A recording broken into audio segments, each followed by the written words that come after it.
আজকে একটু বের হয়েছিলাম, তো বের হলে তাকে কিছু না কিছু কিনে দিতে হবে। তো কাপ নুডলস খাবে। এখন সে নিজেই প্রিপেয়ার করার জন্য চলে আসছে। ফার্স্টে হচ্ছে ১ কাপ পানি গরম করতে দিয়ে দিল ওভেনে। এবার হচ্ছে সবকিছু ও নিজেই বের করে নিল, অর্থাৎ যে মসলাগুলো দেওয়া হয়েছে। আর আমাকে দিয়ে এখন কিন্তু একটা সব দেওয়ানোর চেষ্টা করতেছে। তো আমি ফার্স্ট টাইমে পানিটা দিলাম, ও পানিটা আমাকে ওভেন থেকে বের করে দিছে। তারপরে মশলাটা কাটলাম। এখন হচ্ছে গিয়ে ও বলতেছে আবার ও দিবে। আমি বলছি আচ্ছা ঠিক আছে তুমি দাও।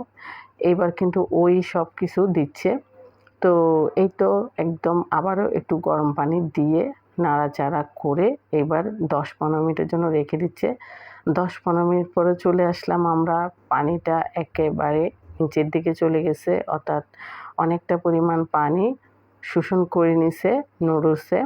এইবার কিন্তু টমেটো সসটা দিয়ে দিছে। আর টমেটো সসটা বের করার সিস্টেম আমার মেয়ের বুদ্ধি দেখে তো আমি অবাক।